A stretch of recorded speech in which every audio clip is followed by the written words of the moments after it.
terbaik ya berikanlah, dan jangan kau kejar hormat semu. Muliakan saja Yesus Tuhanmu. Tiap karya diberkatinya, namun yang terbaik dimintanya. Walaupun tak besar talentamu, beri yang terbaik kepada Tuhanmu. Salam jumpa kembali Bapak Ibu dan saudara-saudara. Kita hampir memasuki pertengahan Januari, dan itu berarti kita sudah menikmati banyak berkat di bulan Januari. Banyak itu tidak harus diukur dengan uang, tetapi bagaimana kasih Tuhan sudah menyertai setiap langkah hidup kita, dan itu sangat banyak. Namun apakah kita tetap setia kepada Tuhan? Marilah kita belajar firman Tuhan pada hari ini. Kita bersama-sama membaca firman Tuhan dari Injil Matius pasal yang kedua, ayat 9 sampai dengan ayat 12. Matius pasal 2, ayat 9 sampai 12 mengisahkan bagaimana orang Majus berjumpa dengan Tuhan Yesus. Mari kita akan awali dengan berdoa. Tuhan Yesus, kami mau mengucap syukur, kami sudah boleh menjalani kehidupan sampai dengan hari ini, semua karena kemurahan kasih Tuhan. Engkau sudah membimbing kami di tengah pandemi yang belum berakhir, tetapi banyak berkat sudah kami terima, yaitu melalui sukacita, kesehatan, dan sekalipun kami banyak persoalan, tetapi Engkau tidak pernah meninggalkan kami. Biarlah kami belajar untuk setia kepada Engkau, sebagaimana Engkau setia kepada kami. Ajarkan kami melalui firman Tuhan untuk selalu berjumpa dengan Tuhan Yesus dan mendapat kekuatan baru. Berfirmanlah ya Tuhan, surahkan Roh Kudus-Mu, berkati hamba-Mu. Inilah doa kami dalam nama Tuhan Yesus Kristus. Amin. Setelah mendengar kata-kata raja itu, berangkatlah mereka. Dan lihatlah, bintang yang mereka lihat di timur itu mendahului mereka, hingga tiba dan berhenti di atas tempat di mana anak itu berada. Ketika mereka melihat bintang itu, sangat bersukacitalah mereka. Maka masuklah mereka ke dalam rumah itu, dan melihat anak itu bersama Maria ibunya, lalu sujud menyembah dia. Mereka pun membuka tempat harta bendanya, dan mempersembahkan persembahan kepadanya, yaitu emas, kemenyan, dan mur. Dan karena diperingatkan dalam mimpi supaya jangan kembali kepada Herodes, maka pulanglah mereka ke negerinya melalui jalan lain.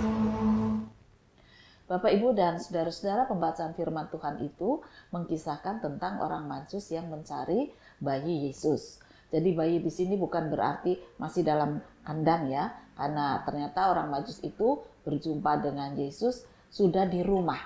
Jadi kira-kira 2 tahun pada saat Herodes hendak mengadakan pembunuhan kepada anak-anak di bawah usia 2 tahun itu.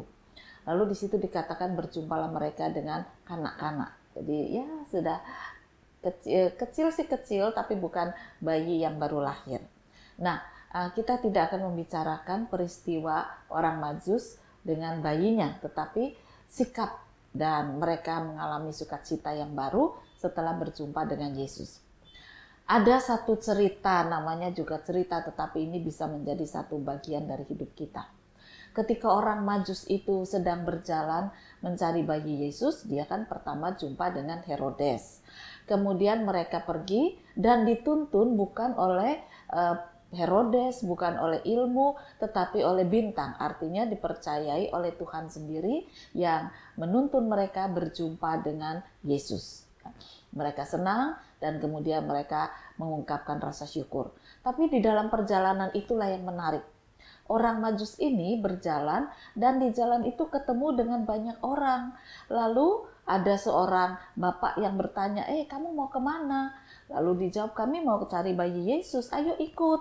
Dan bapak itu menjawab, aduh aku pingin juga ya, bintangnya cukup terang, menarik, tetapi aku masih punya pekerjaan, anakku belum besar, anakku masih butuh makan, jadi aku kerja dulu ya, nanti kalau selesai kerja aku akan nyusul gitu ya.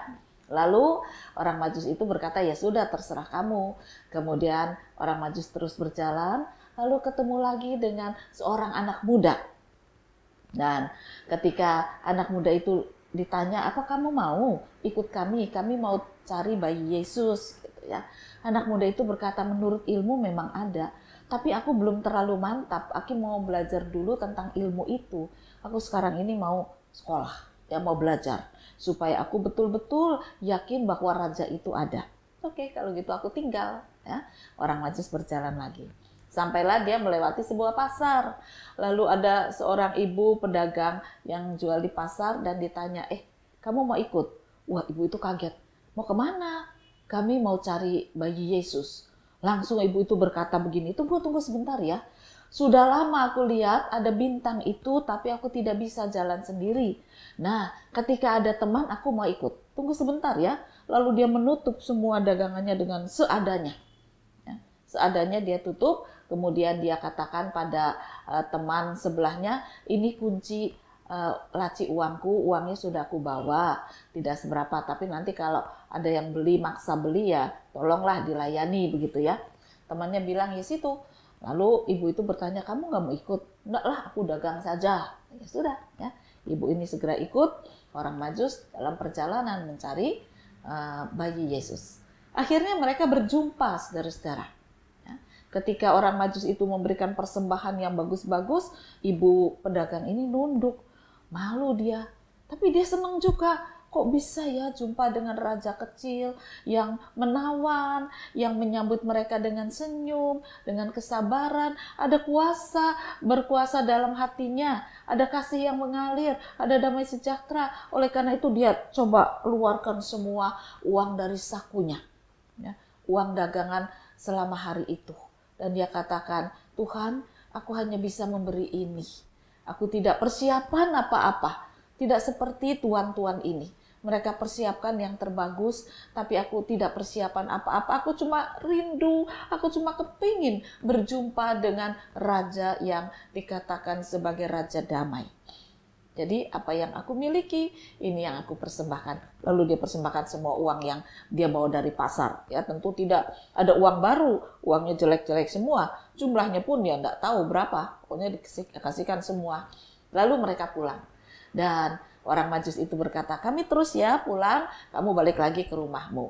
Ya, perempuan itu berkata demikian. Ya, lalu dengan sukacita perempuan itu pulang menuju tempat dagangannya kembali. Dan ketika dalam perjalanan ditanya, dari mana kamu? Wah, dia cerita dengan penuh sukacita. Aku berjumpa dengan Raja Damai. Wajahnya bersinar, penuh dengan senyum, kelembutan, kebahagiaan terpancar dari wajahnya dan aku ikut bahagia. Aku sekarang penuh dengan sukacita dan damai sejahtera. Aku tahu bahwa ada kuasa mengalir dalam diriku.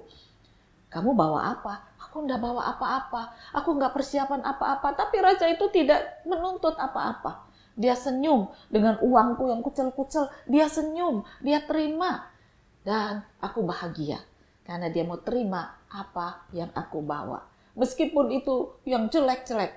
Tapi dia terima dengan sukacita. Dan aku sekarang mendapatkan kesukacitaan sebagai kebaikan yang dia berikan. Nah, ada kuasa kasih yang aku rasakan. Lalu dia sampai di pasar, kemudian dia tanya pada tetangganya yang sudah mau pulang. Lalu tangganya bilang gini, ini kuncimu. Ya, tadi daganganmu itu ada orang yang borong. Itu semua habis semua tuh, lihat.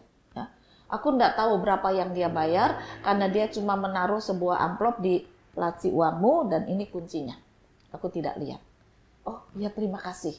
Dia kaget lah dagangannya semua habis gitu ya.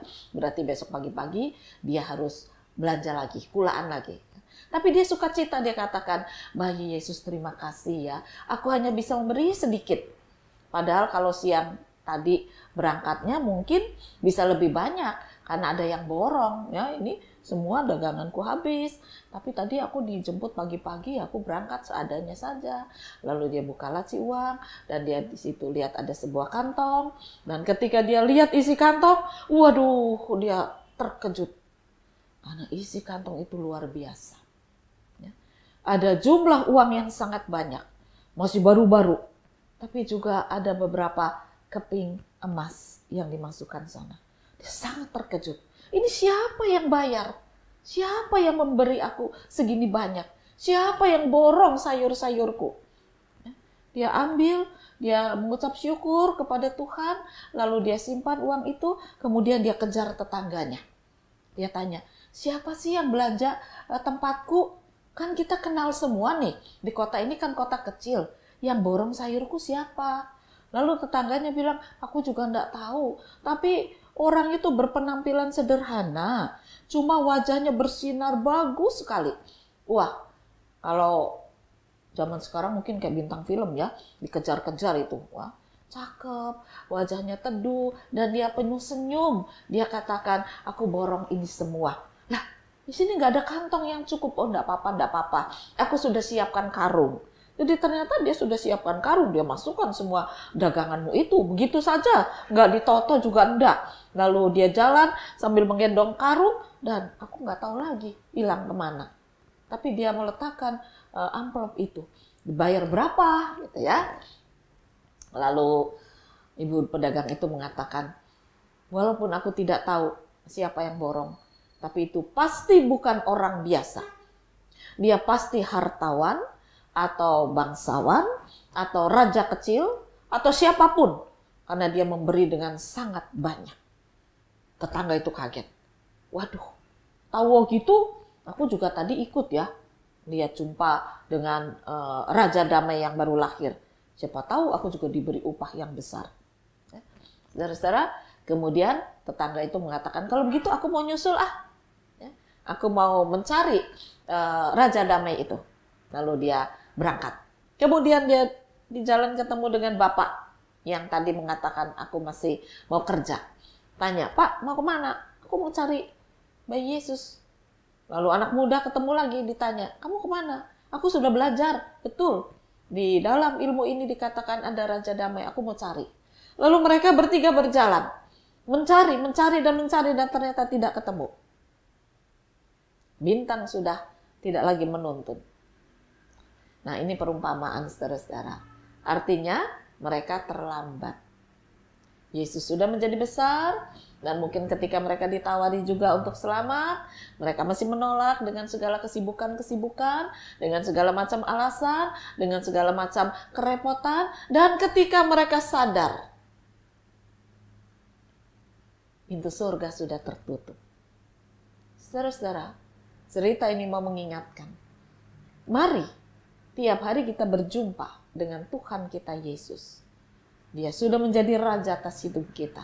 Dia sudah menjadi juru selamat. Jangan tolak. Selagi terang itu bercahaya, maka datanglah kepada terang itu. Jangan ditunda dengan alasan apapun. Tunggu nanti kalau sudah ini. Karena ada waktunya. Kegelapan akan berkuasa dalam dunia. Dan ketika kegelapan berkuasa, kita tidak tahu harus berjalan kemana. Kalau hati kita sudah diterangi oleh terang kehidupan, kita tetap tahu akan berjalan kemana. Oleh karena itu, jangan pikir kita dapat upah, dapat kantong besar, dapat uang banyaknya. Tetapi perjumpaan itulah yang terutama. Karena itulah yang mengubah sikap hidup kita, membangun iman kita. Dan Tuhan dengan setia tetap menunggu kedatangan saudara dan saya. Jangan ditunda lagi. Jangan tunggu lagi. Sebab dia sudah menunggu. Cukup lama dia menunggu pertobatan kita.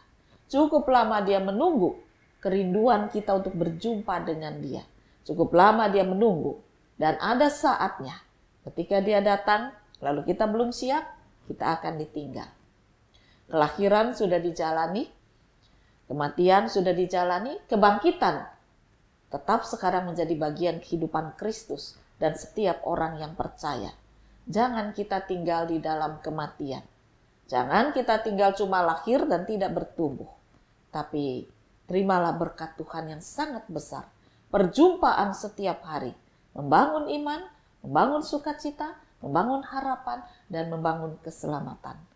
Tuhan memberkati firman-Nya. Amin. Mari kembali kita akan berdoa. Tuhan Yesus, seringkali kami menolak panggilan Tuhan dengan alasan kesibukan. Untuk melayani Tuhan kami enggan karena kami merasa tidak mampu. Untuk berjumpa dengan Engkau setiap hari kami malas karena kami lebih merindukan harta benda duniawi. Ampuni kami. Biarlah sekarang kami belajar bahwa perjumpaan dengan Kristus adalah nomor 1 dalam kehidupan kami. Karena itulah yang membawa perubahan hidup dan membawa pada keselamatan kekal. Oleh karena itu berkaryalah melalui kuasa Roh Kudus agar kami dengan penuh ketekunan, kerajinan, sukacita selalu berjumpa dengan Tuhan kami, Yesus Kristus. Berkaryalah ya Tuhan. Inilah doa kami yang kami pintakan dalam Putra-Mu, Yesus. Amin. Sanjungan dunia